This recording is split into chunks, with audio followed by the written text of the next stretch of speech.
လူတွေရထားတဲ့ဘဝခန္ဓာဆိုတာဒုက္ခသစ္စာကြီးပဲရတာကဒုက္ခရထားသည့်အတွက်ကြောင့်ဘဝဆိုတာဒုက္ခပဲဘာကြောင့်ဒုက္ခလို့ပြောတာတုံးဆိုဖြစ်မှုပြမှုတွေရဲ့နှိမ့်ဆက်မှုကိုခံနေရလို့နှိမ့်ဆက်တယ်ဆိုတာဖြစ်ပြီးပြက်နေတာကဒါကိုနောက်ဆက်နေတဲ့သဘောကိုပြောတာနော်ဘယ်ရာမှမခိုင်မြဲဘူးအလုံးဟာဖြစ်ပြီးပြက်သွားတာပဲလူတွေလည်းအလုံးအမွေးပွားလာပြီးရင်သိဆုံးသွားကြရမှာဖြစ်တယ်။ပတ်စံတွေလည်းရပြီးရင်ကုန်ကြမှာပဲဖြစ်တယ်။အလုံးဟာဘယ်ရာမှဒီထာဝရဆိုတာမရှိဘူး။အဲ့ဒီထာဝရမရှိလို့မတည်မြဲတဲ့အရာကြီးဟာဒုက္ခလို့ပြောတာ။မတည်မြဲလို့ဒုက္ခလို့ပြောတာ။ဟိုလူတွေစားစရာမရှိလို့ဒုက္ခ၊ဝတ်စရာမရှိလို့ဒုက္ခ၊နေမကောင်းလို့ဒုက္ခအဲ့ဒီဒုက္ခမျိုးပြောတာမဟုတ်ဘူး။နော်ဘဝဟာ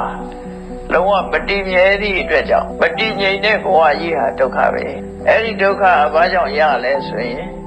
လူချင်းတဲ့တဏှာသမုဒယကြောင့်ရတယ်ဒုက္ခနဲ့ဒုက္ခဖြစ်ကြောင်းတဏှာနှမျိုးလုံးမဖြစ်တော့တဲ့